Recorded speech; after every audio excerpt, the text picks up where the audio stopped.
River tables are all the rage these days. They seem simple enough.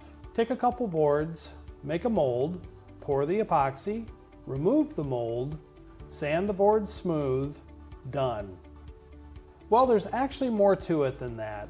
Here at the Woodsmith store, we take a different approach. We take a look at what didn't work. So take a ride down our river table project and see the problems we ran into and how we fixed them.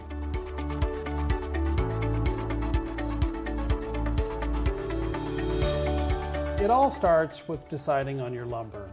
Our board was one board with two live edges. One of the live edges had a tan color to it, which made a perfect shoreline. There are two things we need to do to get the board ready for the project. The first step is to cut the board in half into two pieces. The easiest way to do this is to lay the board on the bench, get out a roll of masking tape, and start marking all your cut lines. This is a great way to plan and make sure that your board is going to be the right size and shape. Now that we have all the cut lines marked on the board, it's time to cut it to shape. I used a cordless circular saw to cut it in half. This works really great since the board has all these irregular shapes on it. The second step is to cut the edges and the ends straight and square. The best way to get a straight edge with a circular saw is to use an edge guide.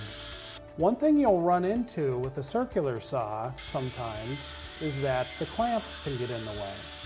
If this is the case with your particular circular saw, pull the clamps off and just use some double-sided tape to stick the straight edge in place. When you're making that cut, make sure and make it in several passes.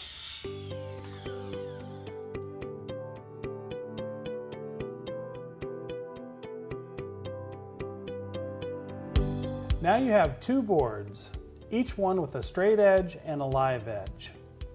Lay the two boards on the bench with the live edges facing each other. This will give you a pretty good idea of what the shape of the river is going to look like. It will also give you a reference to the width of the river. If you want the river wider, you may have to trim those straight edges just a bit more. Now that I'm happy with the way it looks, it's time to cut the ends. Using a miter gauge, along with an auxiliary fence, cross-cut one end square. To get both pieces to the exact same length, I set up a stop and made the second cut. Now we have two pieces exactly the same length, and we can move on to the next step.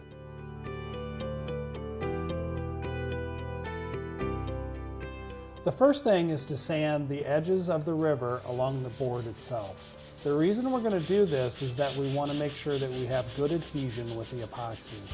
I used a sanding sponge because it conforms to the contours of the edge. You can just as easily use a regular piece of sandpaper as well. The final step to board preparation is tape off the face of the boards. This protects the board from the epoxy itself. If you don't tape the boards off and you do drip epoxy on the face, that epoxy will actually saturate into the wood itself. Once the epoxy saturates into the wood, it could stain it permanently, and there's no sanding that out. I used a good quality masking tape. Once you apply the tape, you'll need to go ahead and trim the edge along the river carefully with a utility knife.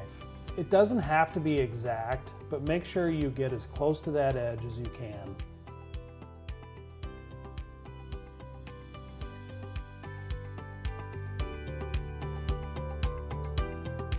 Also make sure and press the tape down firmly so it has good adhesion. Trim all the ends and edges flush and smooth.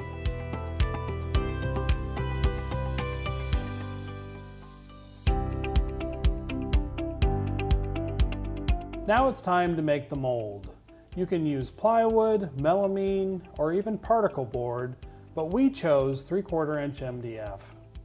Make the size of the mold at least 1/4 inch longer and 1/4 inch wider than your finished workpiece.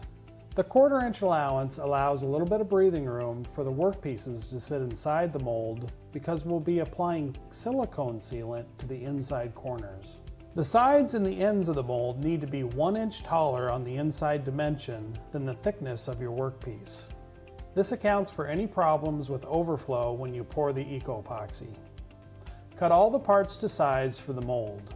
Once all the parts are cut, you'll want to cover all the inside faces with a special tape. It's plastic and it's waterproof. This will ensure that none of the epoxy sticks to the inside of the mold. As you apply the tape, make sure that you overlap it by at least 1/4 inch for a good seal. Once you've got all the tape on the bottom piece, trim the edges and the ends flush with a sharp utility knife. Repeat the same process on the sides and the ends. Now that all of the pieces are covered with the tape, it's time to assemble the mold. I used drywall screws for assembly. I also used a countersink bit before I drove the screws. This prevents splitting with the MDF. Now that the mold is completely assembled, we're going to apply silicone sealant to all the inside edges. As a secondary precaution, I would recommend taping all the outside joints as well. The last thing that you want to happen is to have the epoxy leak onto the bench and even possibly onto the floor overnight. We also sprayed some dry lubricant on the inside of the mold. This will ensure that the mold does not stick to your workpiece after you do the epoxy. Now it's time to pour the epoxy. Or is it?